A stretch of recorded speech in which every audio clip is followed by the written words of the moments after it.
Je reconnais maintenant Monsieur le député de Charlesbourg et adjoint parlementaire de la ministre de l'Éducation, des Loisirs et du Sport.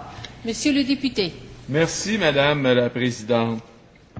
Madame la Présidente, la présentation d'un budget fait toujours beaucoup parler.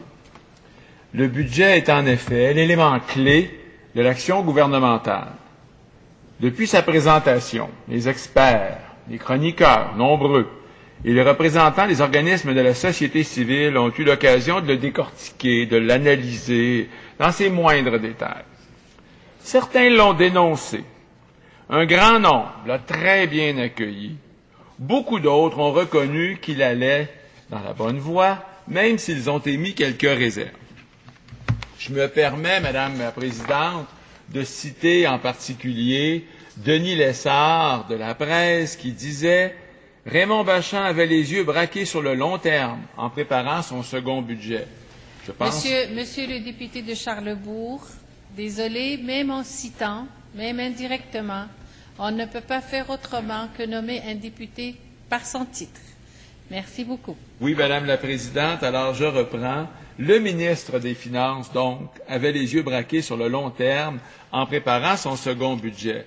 Et je pense que c'est un commentaire important parce qu'il montre bien l'importance qui est accordée à la préparation à long terme et non pas uniquement au court terme. On pourrait citer aussi Rudy Lecourt dans la presse également, un plan budgétaire encore crédible et François Dupuis. C'est la continuité du plan prévu assorti des mesures structurelles en éducation et pour les retraites. Et finalement, Alain Dubuc qui parle des vertus de la cohérence. Un mot que j'aime bien, j'aurai l'occasion d'y revenir. Et il dit, dans l'ensemble, le budget de Raymond Bachand est un bon budget. Alors, toutes ces discussions... Monsieur le député de Charlesbourg, vous êtes décidément incorrigible.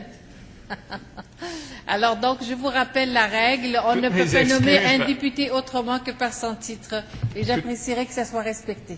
Toutes mes excuses, Madame la Présidente. Alors, l'ancien prof que je suis fera des efforts pour demeurer un bon élève. Voilà. Alors, j'allais vous dire, Madame la Présidente, que toutes ces discussions sont normales. La discussion et le débat sont au cœur de la vie démocratique. Et un auteur qui a eu le prix Nobel et qui s'appelle Amartya Sen, un Indien, a dit « Democracy is government by discussion ». La discussion est donc au cœur de la démocratie et c'est d'ailleurs pourquoi je tiens, moi aussi, à m'exprimer sur ce sujet.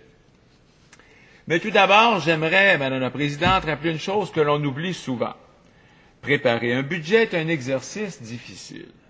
Le gouvernement du Québec gère une vingtaine de ministères qui ont tous un rôle important à jouer. Dans chacun de ces ministères, des gens dévoués s'efforcent,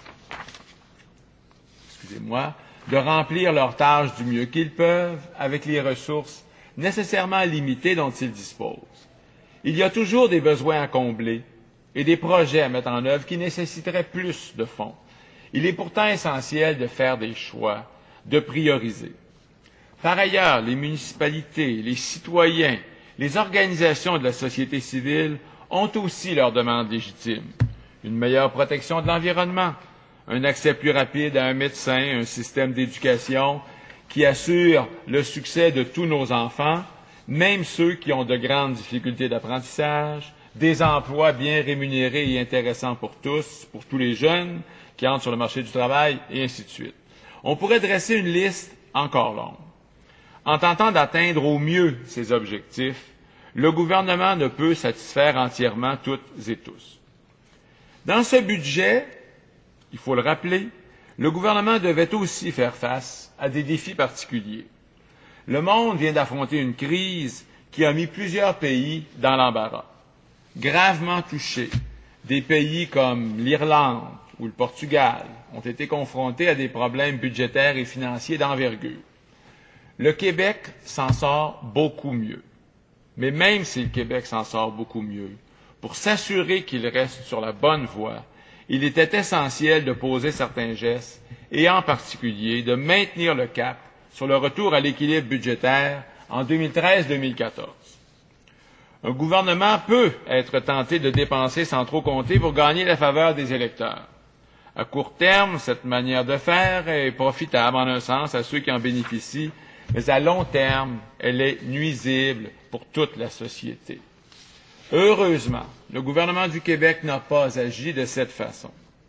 Tout en cherchant à répondre aux attentes de ses citoyens, il a pris les mesures nécessaires pour préparer l'avenir. Madame la Présidente, c'est sur cet équilibre entre aujourd'hui et demain, entre les besoins du présent et ceux des générations futures que je veux insister. Je vais insister aussi sur la cohérence, qui est un élément essentiel pour que la population sente que le gouvernement a les choses bien en main, a un plan, a une vision, et que toutes ses actions sont orientées vers la mise en œuvre de ce plan. Parlons d'abord de l'avenir. Comme vous le savez, Madame la Présidente, et vous ne serez pas surprise que j'en parle un peu, l'université joue un rôle fondamental dans le développement social, culturel et économique du Québec.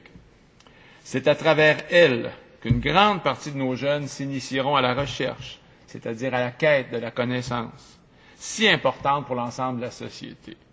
C'est aussi grâce à elle que beaucoup d'entre eux s'ouvriront au monde, soit au contact d'étudiants venus d'ailleurs, ou en faisant eux-mêmes un stage à l'étranger. Et bien sûr, c'est à l'université qu'ils apprendront leur profession. Évidemment, pour que l'université joue pleinement son rôle, pour qu'elle contribue à l'épanouissement de ceux qui la fréquentent, et pour qu'elle permette au Québec d'être parmi les sociétés les plus innovantes, les plus compétitives, il faut que l'université ait un financement adéquat. Tous reconnaissent que les universités sont présentement sous-financées. Par ce budget, le gouvernement annonce qu'il va s'attaquer au problème. 850 millions de dollars seront investis dans le réseau universitaire québécois pour lui permettre de faire face à ces défis et de rayonner à travers le monde. La moitié de cette somme proviendra du gouvernement lui-même, ce qui démontre un engagement réel à soutenir les universités québécoises. Les étudiantes et les étudiants devront aussi payer leur juste part. Notons toutefois que l'augmentation des droits de scolarité élèvera ceux-ci jusqu'au niveau où ils seraient aujourd'hui s'ils avaient été tout simplement indexés à l'inflation depuis 1968, soit l'année où ils ont été gelés pour la première fois. De plus, les étudiants qui bénéficient du programme de prêts et bourses et qui sont boursiers, c'est important, verront le montant de leur bourse s'accroître pour compenser entièrement la hausse des droits de scolarité. Cette hausse m'apparaît donc raisonnable, d'autant plus que les étudiants eux-mêmes profiteront d'une éducation de meilleure qualité. Le reste de l'investissement dans le réseau universitaire sera fourni par un nouveau programme, Placement Université, qui soutiendra les dons privés aux universités. Ces dons des particuliers, ces dons des entreprises sont moins élevés ici qu'ailleurs en Amérique du Nord, à condition qu'ils soient bien encadrés et qu'ils ne viennent pas se substituer à la mission de l'État. Il est normal qu'on les encourage. En effet, pour une personne qui a réussi dans son milieu, quoi de plus sain que de redonner à l'université dont elle est redevable? Grâce à ces nouveaux revenus, les universités seront plus aptes à remplir leur mission. Mais la formation de la relève, Madame la Présidente, commence bien avant l'entrée à l'université. Elle commence dès le primaire et le secondaire. Il faut donc donner à l'école les moyens de s'adapter à la réalité moderne. C'est pour cette raison que les efforts seront redoublés pour doter les classes du Québec d'outils numériques en fonction des priorités établies par les commissions scolaires. Tableaux interactifs, ordinateurs portables, logiciels éducatifs et ainsi de suite. S'adapter au monde d'aujourd'hui, c'est aussi participer aux échanges internationaux qui sont de plus en plus répandus. Pour que cela soit possible, il est essentiel d'avoir une bonne connaissance de l'anglais, voire d'une troisième langue. C'est pourquoi je suis heureux que le gouvernement du Québec mette en place l'enseignement intensif de l'anglais en 6e année du primaire, armé d'une solide connaissance de la lingua franca internationale. Les jeunes du Québec pourront plus tard voyager et surtout travailler partout dans le monde et profiter pleinement des opportunités offertes par la mondialisation. Les jeunes représentent l'avenir du Québec. Mais, Madame la Présidente, planifier l'avenir, c'est aussi, entre autres, penser à tous ces gens qui prendront leur retraite dans les années et même dans les décennies qui viennent. Pour que chacun d'eux, pour que chacune d'elles puisse vivre décemment sa retraite, il faut en particulier assurer la stabilité à long terme du régime de rente du Québec. C'est l'objectif visé par la hausse du taux de cotisation présenté dans ce budget. Pour un travailleur qui gagne 48 000 $, la hausse implique une contribution supplémentaire d'environ 34 $ par année pendant 6 ans, pour un total de 200 $ en 2017. Au niveau individuel, c'est un montant relativement modeste. Pourtant, en 2017, cela rapportera une somme considérable à la Régie des rentes du Québec, 1,2 milliard de dollars par année. De plus, le ministre des Finances a annoncé que le taux de cotisation sera déterminé par un mécanisme d'ajustement automatique à partir de 2018 pour s'assurer que la Caisse de retraite des Québécois, notre caisse de retraite, ait toujours les fonds nécessaires. Voilà donc certains des gestes posés pour préparer l'avenir et que j'ai tenu à souligner. Mais le budget contient aussi plusieurs mesures pour répondre aux besoins du présent. Le logement fait l'objet d'une attention toute particulière. 2000 nouveaux logements sociaux seront construits, portant ainsi leur nombre total à 30 000 et poursuivant la politique de construction de logements abordables entamée il y a déjà 7 ans. De plus, le nombre de personnes admissibles au programme Allocation Logement sera accru de plus de 15 %. Madame la Présidente, tout comme il est important d'encourager le sport à l'école, il est fondamental d'encourager les aînés à rester actifs. Pour cela, il faut que leur environnement soit sécuritaire et réponde à leurs besoins spécifiques, d'où l'aide financière substantielle qui sera accordée au programme Municipalité Amis des aînés. Ce programme, auquel ma circonscription de Charlesbourg participe déjà, cherche par des moyens simples à aménager la ville pour faciliter la vie des aînés et briser leur isolement. Alors que la population vieillit, ce genre de démarche me semble essentiel pour que nous puissions tous profiter de ce que les aînés ont à nous transmettre. Les aînés ne sont pas vieux, Madame la Présidente. Les aînés ont beaucoup de choses à faire, ont beaucoup de choses à dire, et non seulement nous leur devons le respect, mais nous devons profiter de tout ce qu'ils peuvent nous donner. Mais certains n'ont pas la chance de vieillir en santé.